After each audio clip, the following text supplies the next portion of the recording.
First thing I'm curious about, effort had picked you off last year 7-3, and they're winning 7-0 at the half. Are you guys scratching your head in there at the half on Friday? Yeah, Coach told us that he's 0-2. He's never beaten effort in his career, and coming off a slow start like that, like we knew we had a lot of changes we needed to make.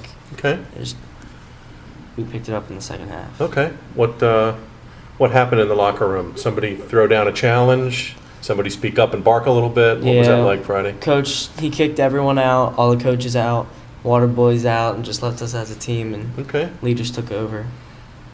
What'd you guys talk about? Just talked about what we needed to do, people's assignments, stuff like that. Just we need to come out stronger and start making the blocks and doing the right thing. Played an inspired second half? Yeah. Got the win. In hindsight, did the Conrad Weiser game, and I know you had a chance at the end on an onside kick or something that didn't go 10, did that game give you some motivation and fire you up a little bit? Did you kind of need to taste that to get better and move on? Because you're 2-0 since. Yeah. Does that make sense? Yeah. And plus, it's home game. We had a big crowd. We wanted that win. What has gone right since week one? Because now all of a sudden, like I said, 2-game winning streak. Your ground game has been really good. So what happened between week one and week two, and what has carried over since week two? Because you guys are obviously rolling here. I think we've been playing as a team a lot more. Our blocking's been a lot better. We've been hitting the holes fast and finishing runs and doing the little things. A couple of curious questions. A lot was made of Terrence coming in and playing quarterback. How's he handling it? His passing stats aren't, glamorous, but it's not like you guys throw the ball 20 times a game. So how's he doing back there, handling that and the shotgun and reads and all that? He's really good. He's who we want back there, and he runs the offense well. He does. He's pretty fast. He is pretty fast. He's fourth in the state in the 400. He's pretty quick. He is, yeah. I wouldn't want to be the one on defense trying to tackle him. Did you ever race him just for laughs? Yeah. Who wins? When we ran the 40, we ran together. He beat me by like 0.5 of a second. He beat me by like a couple steps. Okay.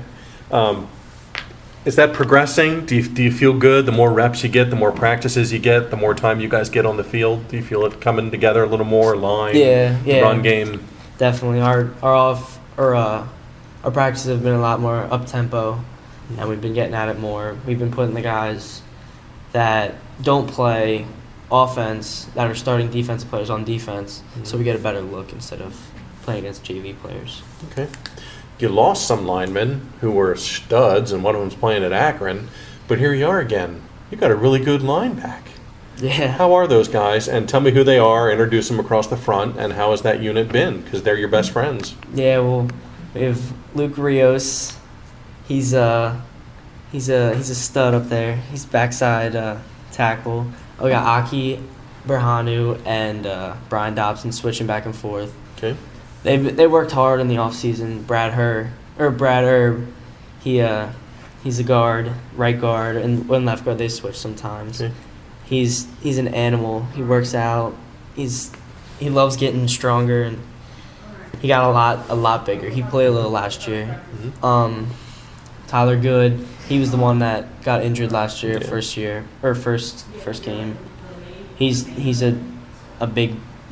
nice to run behind as a pulling guard, and then we still have Shea McGarvey back. He was a starting center. He's out with mono though, and Chase Stillman fills in for him. Okay. And Tyler Petrie. Shea be back soon? He should be. He's feeling fine now. I think hopefully within 2 weeks, I'd say. Okay, a couple more games. But everybody's picked up, Yeah. filled in nicely and done their job. Yeah. And you mentioned your fullback. Yeah, Tyler Petrie. He was good last year. I think he got a little bigger from last year. He's an animal. He'll hit you. Yeah, he's not afraid. You'll know when he's coming. Yeah. Okay. CV's had some really good backs here the last couple of years. You probably remember Kevin, who was the 2,000-yard kid. And I thought Derek did a good job last year. Kind of underrated. He was almost a 1,000-yard guy.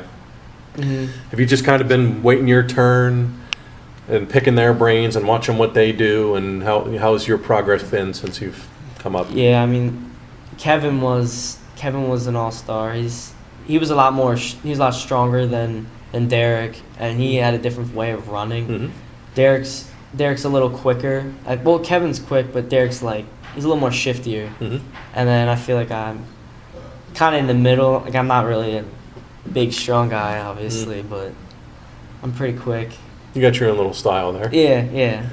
But I did learn off of how Derek ran last year and Kevin, watching him. Okay, when you were a little pup. Mm-hmm. Since Coach Nichols has got here, he has really stressed, look, we're going to have a line, and those guys are going to block, and we're going to go like I back, one back, run, and that's the way we're going to play. As a running back guy, are you excited about that? Because a lot of teams go spread down, throw the ball 30 times, but you guys stick it on the ground. Yeah, I like that. Offense? I like that a lot because it gets me the ball more, and I like having the ball in my hands, I like being the playmaker. Got to have it. You got to throw every once in a while. Yeah. But a bulk of the time, you guys are running. Is that a good feeling for you, knowing that they're entrusting you to be the running back, tailback guy back there to take the ball and want the big carries and get the yards? Is that a good challenge for you? Mm-hmm. Do you like that? Yeah. I like that a lot. I like the challenge. I've always been that kind of that guy, like even in midgets and stuff. Like I'd always be the guy getting the ball, and I like it. I like being up that test. Your brothers? Yeah. There's been other Browns here, I know. Yeah, my dad, he had 4 other brothers. They all played. My uncle played at Westchester with Coach Nick. Mm-hmm. My brother played. He graduated 2 years ago. Mm-hmm.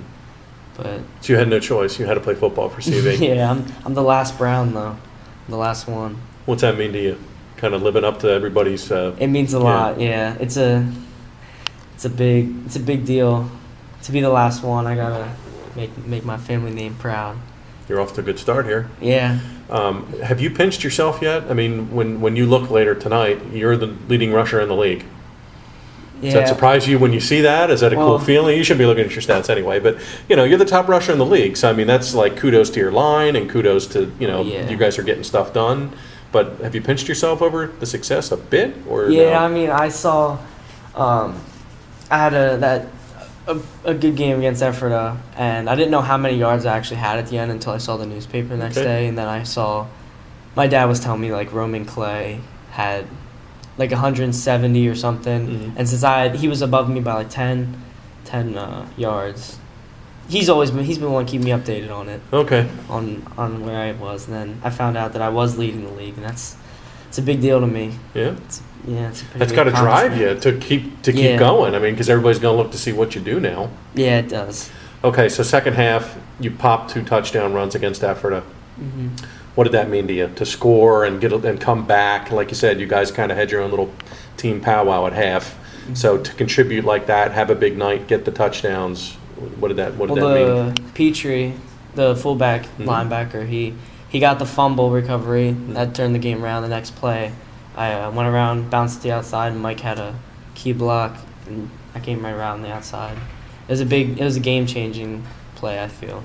And then when we got the ball back after I don't remember if they went 3 and out or what they did, but we got the ball back and we were just determined to score.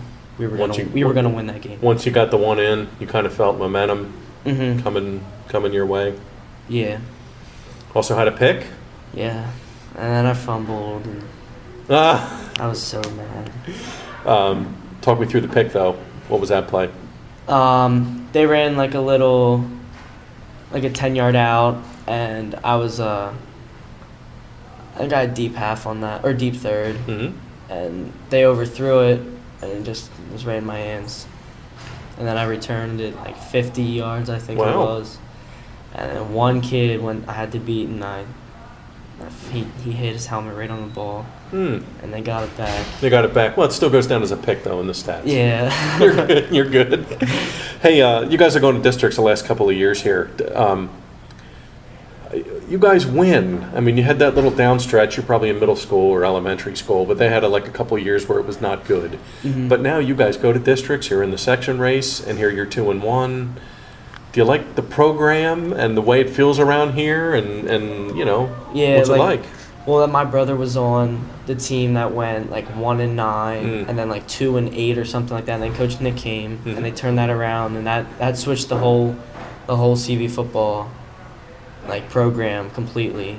Like having that team go to playoffs because they're the team since the 2016 that made it, that one section, and I just think that we've had some tough losses. Like last year, we had games that we lost with it, like one play changed the whole game. Yeah. Came down to that, and like we had a good start so far this year, though, better than last year. Yeah, last year you were 0-3. Was that brought up? I mean, you didn't want that again. I mean, yeah, it was brought up a couple times. Coach says that even after the first game, the loss, he said we're so much better than we were last year, and we just gotta keep working, and it'll all work out. 2-1 feels better than 0-3. Last year, you guys did an awesome job to get back to 5 wins and go to playoffs, but I'm sure you're feeling a little better at 2-1 this time, not having to dig out of that hole. Yeah, a lot better. Okay, Garden Spot, they're doing some things too. They're also 2-1, and the games that they've won, they've scored a bunch of points. Armbrust is really good, and you got to go on the road. So, what kind of game are you expecting with Garden Spot on Friday? I think it'll be a physical game with a lot of running. Okay. John Armbrust, he's a pretty good quarterback, and we gotta stay in our coverages. We can't let him get out, because I know that he has some wheels, and they have a few threats on wide receiver, and this running back that's filled in, he looks pretty impressive too. Lead, yeah, he's up almost close to 400 yards. He had a big game last week. Yeah, he had a really big game. Section 2 is so crazy. I mean, LS is the champ, and you beat them. Yeah. You know Mannheim's going to be there, and they play Cocalico, and you saw what Lebanon did with all their points. How huge is it just to get 1-0 in this section and just worry about week to week and not look at scoreboards? Because this section race should be fun. Yeah, it's going to be game to game. It could be anybody's section this year. The win each week is key. Like you have to win to stay in it.